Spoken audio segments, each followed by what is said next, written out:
भाई कितने दिनों से ओजी ब्लड लाइन के वार गेम्स के फिफ्थ मेंबर की टेंशन लगी हुई थी, लेकिन ये टेंशन आज के स्मैकडाउन में दूर हो गई क्योंकि फिफ्थ मेंबर आ चुका है और वो है none other than C M Punk. CM Punk के साथ हमें पॉल हेमन का भी रिटर्न देखने को मिला और ये सब स्मैकडाउन के एंड में हुआ और हम स्मैकडाउन के रिव्यू को स्टार्ट करेंगे किक ऑफ से। तो द न्यू ब्लड लाइन ने शो में सबसे पहले एंट्री की। इन्होंने रोमन रेंस को शॉर्ट में कहा कि भाई सरेंडर कर जाओ, वार गेम्स वगैरह के चक्कर को छोड़ो और हमारी टीम में शामिल हो जाओ। रोमन रेंस, तुम और मैं आज शो के एंड में मिलेंगे, ये कहकर सोलो सिकावा ने आज के पहले सेगमेंट को मुकम्मल किया। फिर हमें वुमेन ट्रिपल थ्रेट मैच देखने को मिलता है और ये यूएस टाइटल का अगला राउंड था। इस मैच के दौरान बियांका बिलेर की पार्टनर जेड कारगिल को कोई अटैक कर देता है और फिर बियांका इस मैच को ही छोड़ के भाग जाती हैं। जेड कारगिल को कार के ऊपर गिरे हुए देखा जा सकता है और इसके बाद कार का जो फ्रंट शीशा है वो भी टूटा हुआ है। खैर टेंशन में बियांका बिलेर तो भाग गई और उसके बाद पीछे से फायदा उठाया चेल्सी ग्रीन ने और इन्होंने ये मैच विन कर लिया। अभी यूएस टाइटल के टूर्नामेंट में चेल्सी ग्रीन और बेली आगे आ चुकी हैं। फिर आया LA Knight versus Santos Escobar और इस मैच में भी हमें वंस अगेन शिंसुके नाकामुरा की इंटरप्शन देखने को मिलती है।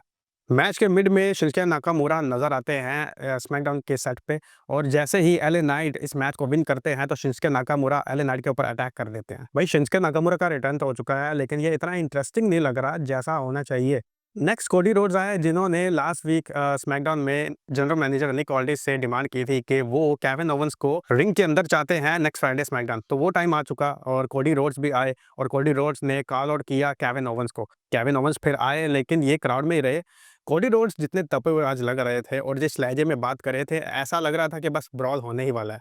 कोडी रोड्स ने पूरी कोशिश की कि केविन ओवेंस को किसी भी तरह गुस्सा दिला के रिंग में लाया जाए लेकिन केविन ओवेंस ना आए और इसी तरह ही ये सेगमेंट एंड हो गया। इस सेगमेंट्स में इनके जो वर्ड्स एक्सचेंज हुए हैं वहां से एक चीज जरूर छिड़ रहा है कि इनका मैच होने वाला है। सर्वाइवर सीरीज में तो शायद मुश्किल लग रहा है क्योंकि सिर्फ 7 दिन बाकी रह गए हैं। दूसरी तरफ मेन इवेंट का ऑप्शन बचता है जो कि 14 दिसंबर को होना है।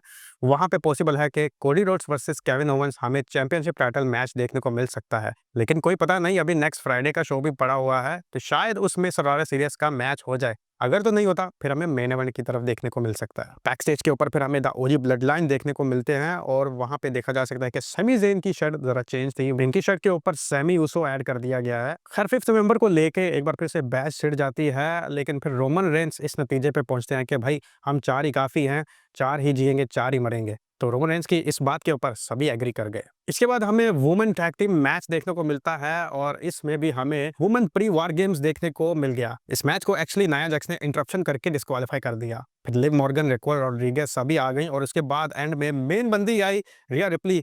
इनके हाथ में थी फिर कैंडोस्टिक और इन्होंने सभी को लाल कर दिया। तो वुमेन वार गेम्स का प्रीव्यू अच्छा रहा। फिर मोंटेस फोर्ड का शैम्पा के साथ मैच होता है क्योंकि लास्ट वीक स्ट्रीट प्रॉफिट के मैच में शैम्पा ने इनका टैग टीम टाइटल स्पॉट खराब कर दिया था। इस मैच को फिर मोंटेस्फोर्ड विन कर लेते हैं लेकिन इस विन के बाद शैम्पा मोंटेस्फोर्ड के ऊपर अटैक शुरू कर देते हैं।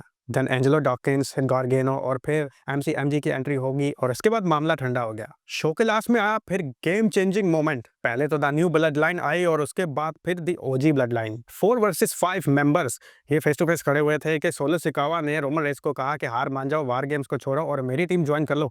अगर तो ऐसा हो जाता है तो हम WWE के ऊपर राज कर सकते हैं। फिर रोमन रेंस जैसे ही माइक पकड़ते हैं और कुछ बोलने वाले होते हैं तो फिर आवाज आती है, ladies and gentleman, my name is Paul Heyman. और इस आवाज के बाद पूरे स्मैकडाउन का माहौल ही बदल गया। पॉल हेमन ने अपना रवायती इंट्रोडक्शन करवाने के बाद कहा कि ये मैच 4 वर्सेस 5 नहीं हो सकता। फिर सबने कहा कि बड़ी एंट्री होने लगी है the beast incarnate Brock Lesnar की। लेकिन यहाँ मामला चेंज निकला और सीएम पंक का म्यूजिक बज गया। चलो ब्रॉक लेसनर नहीं आए तो सीएम पंक आ गए, इट्स ओके, लेकिन अगर ब्रॉक लेसनर आ जाते तो मामला बहुत ज्यादा हैवी हो जाना था। खैर दोनों तरफ से इस तरह हमें 5-5 मेंबर्स कंप्लीट नजर आए और फिर प्री वॉर गेम शुरू हो गया हैवी फाइट के साथ। सोलो सिकावा की ब्लड लाइन को रिंग से बाहर करने के बाद Roman Reigns and CM Punk का एक दूसरे को देखते रहना और फिर दरमियान में पॉल हेमन का आना आज के शो में one of the most iconic moment था। So this was today SmackDown. ये सब कैसा था अपनी राय कमेंट बॉक्स में जरूर शेयर कीजिए। मिलते हैं अगले वीडियो में। सी यू नेक्स्ट टाइम।